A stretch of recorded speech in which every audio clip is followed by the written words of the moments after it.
नमस्कार, स्वागत है आपका जागरण बिजनेस पर और मैं हूं आपके साथ मोहिनी त्यागी। आप देख रहे हैं हमारा रोज का लाइव कार्यक्रम मार्केट ट्रैकर, जिसमें कि हम बात करते हैं बाजारों की और बात करते हैं स्टॉक स्पेसिफिक एक्शन की और पूरे ग्लोबली इस वक्त क्या चल रहा है उन सब मुद्दों पर भी हम बातचीत करते हैं। लेकिन चलिए सबसे पहले रुक एक बार बाजारों का करते हैं कि बाजार इस वक्त कहाँ कामकाज कर रहे हैं। तो अगर मैं बाजारों की बात करूँ तो निफ्टी 50 इस वक्त 24,630 के आसपास कामकाज करता हुआ नजर आ रहा है। हल्की सी बढ़त हरे निशान में निफ्टी इस वक्त नजर आ रहा है। अगर मैं बात करूँ कि ओपनिंग कहाँ पर हुई थी तो ओपनिंग 24,641 के आसपास हुई थी और कल का जो क्लोज था वो 24,624 का था, यानी कि ऑलमोस्ट उन्हीं लेवल के आसपास अभी बाजार हमें घूमता हुआ नजर आ रहा है। अगर देखें बैंक निफ्टी को तो बैंक निफ्टी इस वक्त 57,851 870 के आसपास नजर आ रहा है। इसमें हल्की बढ़त जरूर देखने को मिल रही है। अगर मैं ओपनिंग की बात करूं तो आज की ओपनिंग 57,815 पर हुई थी और कल की क्लोजिंग 57,739 पर हुई थी। लेकिन अभी थोड़ी थोड़ी सी खरीदारी नज़र आ रही है हमें निफ्टी बैंक में। फिलहाल जो मिड कैप है, स्मॉल कैप है, उनमें भी अच्छी खरीदारी देखने को मिल रही है। हरा हरा निशान नज़र आ रहा है फिलहाल उन दोनों में। और इसके अलावा अगर ऑटो की बात करूं, ऑटो इस वक्त थोड़ा सा डाउन नज़र आ रहा है। हल्की सी गिरावट, करीबन आधे फीसदी की गिरावट ऑटो में नज़र आ रही है। एफएमसीजी इंडेक्स में भी हल्की सी प्रॉफिट बुकिंग देखने को मिल रही है। आईटी में भी आज प्रॉफिट बुकिंग है और मीडिया स्टॉक्स, मेटल स्टॉक्स में भी आज प्रॉफिट बुकिंग है। लेकिन आज चल क्या रहा है, आज फार्मा, पीएसयू बैंक्स और हेल्थ केयर इंडेक्स जो है उसमें खरीदारी देखने को मिल रही है। तो आज इसके साथ ही केमिकल स्टॉक्स में भी आज थोड़ा सा अच्छा रुझान देखने को मिल रहा है। निफ्टी केमिकल्स आज 0.68% की अपसाइड नजर आ रही है उसमें। तो देखेंगे कि कौन से स्टॉक्स में आज एक्शन है, कौन से में, किन स्टॉक में आज न्यूज़ है और आज कल एक्चुअली बहुत सारे रिजल्ट्स आए हैं आफ्टर मार्केट, तो उन पर भी नजर डालेंगे और उनका इम्पैक्ट भी डिस्कस करेंगे। इसके लिए बुलाते हैं अपने खास मेहमान को। आज हमारे साथ मौजूद हैं Gaurav Sharma, vice president and head of research, Globe Capital Market Limited से। सर, आपका बहुत बहुत स्वागत है। Hi Moini, very good morning to you and thanks for having me on the show today. Good morning sir. Sir चलिए सबसे पहले तो मार्केट से डिस्कस करते हैं कि इस वक्त बाजार कैसे लग रहे हैं। हल्के से क्रूड में फिर से तेज़ी आई है, लेकिन अभी भी उस लेवल के पार नहीं गया है जिस लेवल पर हमें ये सोचने की ज़रूरत पड़ जाए कि क्रूड में बहुत ज़्यादा तेज़ी हमें देखने को मिल रही है। क्रूड थोड़ा ठीक ठाक दिखाई दे रहा है, डॉलर इंडेक्स भी थोड़ा ठीक ठाक नज़र आ रहा है।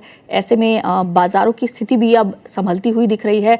संकेत भी अच्छे लग रहे हैं। कहा जा रहा है ट्रंप की तरफ से कि जो समझौता है वो हो सकता है बहुत जल्दी, हालांकि अब तक उस पर कोई मोहर नहीं लगी है, उसी का इंतजार सब कर रहे हैं। और एमपीसी की बैठक के नतीजे भी कल आ गए हैं, कोई उसमें बढ़ोतरी नहीं हुई है, पहले की तरह ही ब्याज दरें स्थिर रखी गई हैं। अब ओवरऑल आपको हालात कैसे लग रहे हैं बाजार के लिए? क्या बाजार में अब अपसाइड मोमेंटम बनने के लिए पूरी तैयारी कर चुका है बाजार? जितनी चीजें थी सारी फैक्टर इन हो चुकी हैं मार्केट में या अभी भी कुछ बाकी है? आपने कई सारी चीजों की चर्चा अपने एक ही सवाल में कर दी, so I will try to address all of them one by one. बाजार की शुरुआत डल हुई है आज के ट्रेडिंग सेशन में। जो एक परफॉर्मेंस स्पेस थी, आज उससे पार्टिसिपेशन मिसिंग है। I am talking about the rate sensitive bank, NBFCs, autos, real estate. इस पैक के अंदर आज परफॉर्मेंस नहीं है। Metals are also among those performing categories. Select metal stocks की अगर हम बात करें, उनके अंदर परफॉर्मेंस खासी अच्छी है। स्टील को छोड़ के बाकी अन्य मेटल काउंटर्स जो हैं, something like NMDC, GMDC, Vedanta, SAIL, Hindustan copper, national aluminium, इन सभी के अंदर हमने ऑफ लेट अच्छी परफॉर्मेंस देखी।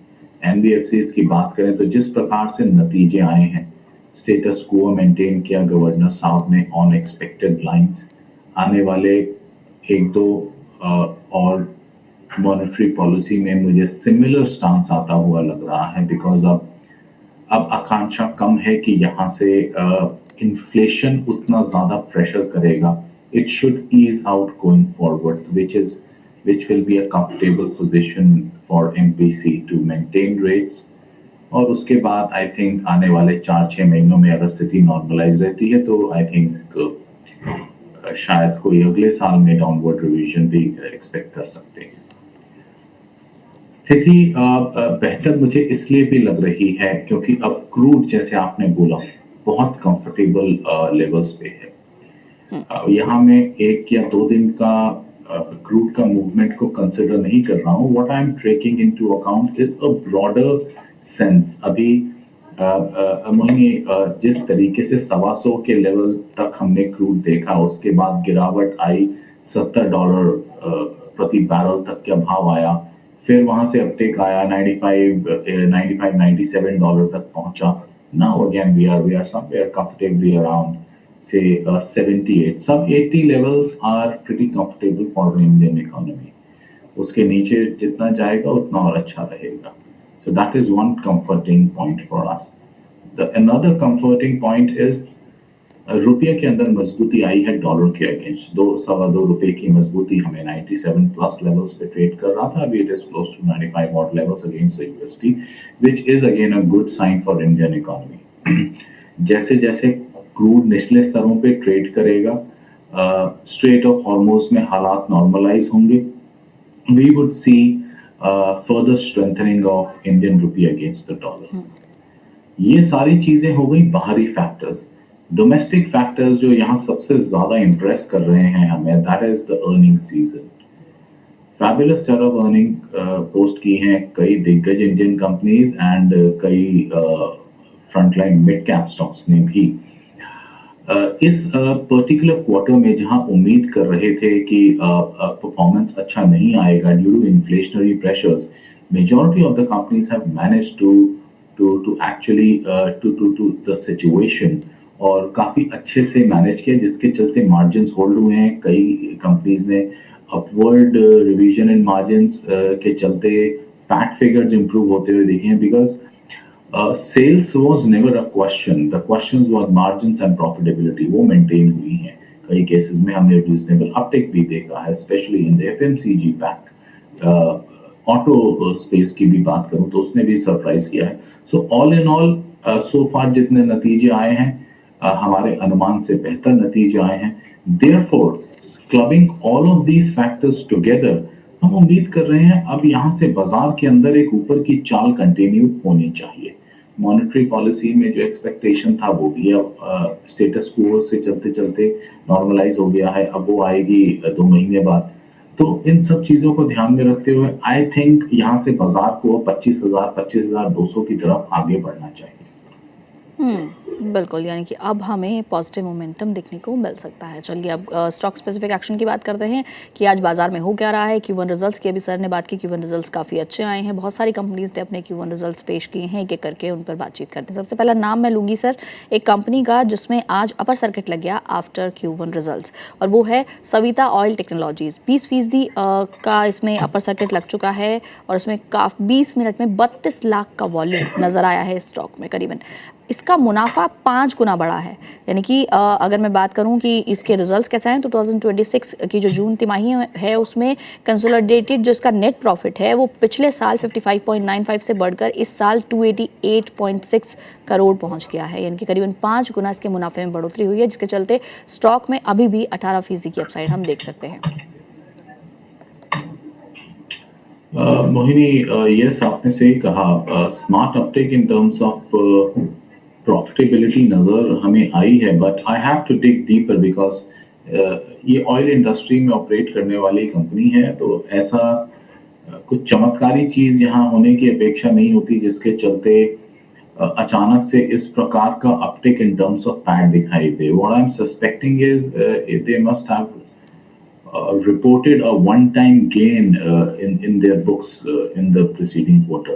Therefore, उसके चलते हमें ये steep uprise in terms of profitability देखने को मिला है. हम रेगुलरली उतना इस कंपनी को ट्रैक नहीं करते तो मुझे बहुत ज़्यादा आइडिया नहीं है. But what I can prima facie see is company was running into single digits of profitability, operating profit margins, and suddenly it spiked to 25%. So कहीं ना कहीं तो ये कुछ ना कुछ वन टाइम गेन बुक हुआ है, विच मैं थोड़ा समय में पढ़ के अपडेट कर पाऊंगा. देयरफॉर उसके चलते हमें ये अपवर्ड एक स्मार्ट अपमूव अपर सर्किट की तरफ बढ़ा था स्टॉक. उससे पहले भी महीने अगर मैं बात करूं तो चाल आनी स्टार्ट हो गई थी. 580 के लेवल से बढ़ता बढ़ता 675 की क्लोजिंग इसने कल के सेशन में दी थी, 3-4 सेशन में, और आज तो सीधे के सीधे स्टीप गैप अप ओपनिंग ही थी. सो ऑल इन ऑल जिनके पास पोजीशन है सर्टेनली होल्ड करें. फ्रेश पोजीशंस लेने की सलाह सर्टेनली मैं नहीं दूंगा, अवॉइड करना चाहिए फ्रेश के लिए. बिल्कुल सर। क्योंकि स्टॉक ऑलरेडी वैसे भी बहुत बढ़ चुका है, चार्ट्स पर दिख रहा है कि स्टॉक कितना ज़्यादा मूवमेंट दिखा चुका है और हाँ, कल की क्लोजिंग इसकी 600 के आसपास थी और अब 800 के करीब स्टॉक नज़र आ रहा है, यानी कि चाल तो बहुत तेज़ चल चुका है। अब आगे तो मोमेंटम देखेंगे कि कितना इसमें बरकरार रहेगा। चलिए अगला स्टॉक देखते हैं सर, मझगांव डॉक का स्टॉक देखिएगा। इसका भी काफ़ी अच्छा पहली तिमाही में इसने अच्छा प्रदर्शन किया है, कंपनी के रिजल्ट्स अच्छे रहे हैं, नेट प्रॉफिट 22% बढ़ गया है, 550 करोड़ अब नेट प्रॉफिट हो गया है, जबकि पिछले साल 452 करोड़ का इसका नेट प्रॉफिट था कंपनी का। सालाना आधार पर इसकी इनकम में भी इजाफा हुआ है, करीबन 12% इनकम भी इसकी बढ़ गई है। कैसी लग रही है सर कंपनी आपको ये चार्ट्स पर? मोहिनी, हमें जो 3 कंपनीज पसंद हैं from the defence pack, Mazagon dock is one of those. Apart from this BEL और एचएएल हैं जो हमने अपने क्लाइंट्स को सजेस्ट भी कर रखे हैं। तो डिस्क्लेमर देना चाहूंगा अपना व्यू शेयर करने से पहले कि हमारे क्लाइंट्स और कंपनी की पोजीशन हो सकती है। So Mazagon dock, yes, reasonable numbers post किए हैं। आज के सत्र की अगर मैं बात करूं तो काफी समय से थमा हुआ डिफेंस पैक के अंदर अच्छे फ्रेश राउंड ऑफ बायंसी नजर आ रही है। लगभग सभी डिफेंस क्षेत्र की में ऑपरेट करने वाली कंपनियों में 3 से 5% की तेजी है। नतीजे ठीक ठाक आए हैं। हम उम्मीद कर रहे हैं, हमने अपने क्लाइंट्स को एक लंबी अवधि के लिए सजेस्ट किया हुआ है मैस्गांव डॉक। जनरली देखा जाए तो डिफेंस की स्टोरी 2 से 3 साल कम से कम आप इन्वेस्टेड रहेंगे तभी कुछ आप ले सकते हैं इसका benefit, because long term contracts होते हैं। कभी कभार पेमेंट्स में डिले हो जाती हैं क्योंकि सरकार के साथ डीलिंग्स होती हैं। कभी कभार अप्रूवल्स आने में देरी हो जाती है, जिससे 1-2 तिमाही में अंडर परफॉर्मेंस भी हमें हो सकता है नजर आए।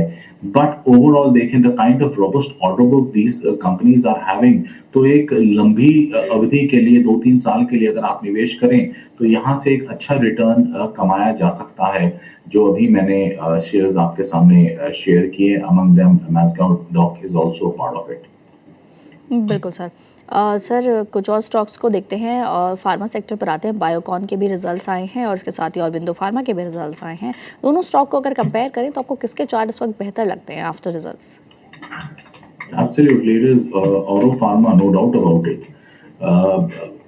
Where Biocon थोड़ा सा लल रहा है एक लंबे समय तक से, 300 से 400, 450 की रेंज ऑलमोस्ट 1.5 साल के करीब इस स्टॉक ने बिताई है। अब अपर बैंड के ऊपर ट्रेड कर रहा है ब्रेकआउट के बाद भी, तो ब्रेकआउट देने के बाद भी कंसोलिडेट कर रहा है, तो एक फ्री वे अप्रूव नहीं देखने को मिल रहा है। वेयरएज अगर मैं ऑरो फार्मा की कॉन्ट्रेरियन उससे बात करूं तो एक सीधा सीधा हमें से 1000 रुपए के करीब से अप्रूव देखने को मिला है, 1600 रुपए का, and that too in less than a year. So chart basis पे कोई कंपैरिजन है ही नहीं इन दोनों स्टॉक्स के अंदर। I simply go with Auro pharma today as well. बिल्कुल। चलिए कुछ सवालों को भी शामिल करते हैं। विनीता जी का सवाल है हमारे पास और ये पूछ रही हैं टारगेट्स ऑफ विजय डायग्नोस्टिक्स और एक्वस के टारगेट और टाटा टेक के लिए। इन तीनों ही स्टॉक्स इनके पास हैं। विजय डायग्नोस्टिक्स इनके पास 1360 पर है, एक्वस इनके पास 240, टाटा टेक 730। विजय डायग्नोस्टिक्स में होल्ड की सलाह रहेगी। फॉरवर्ड लुकिंग चार्ट है। 1440 is the immediate upside level, thereafter 1550 के लेवल्स आपको देखने को मिलेंगे स्टॉक के अंदर। पोजीशन होल्ड रखें। ट्रेडिंग है तो 1320 का स्टॉप लॉस जरूर मेंटेन करें।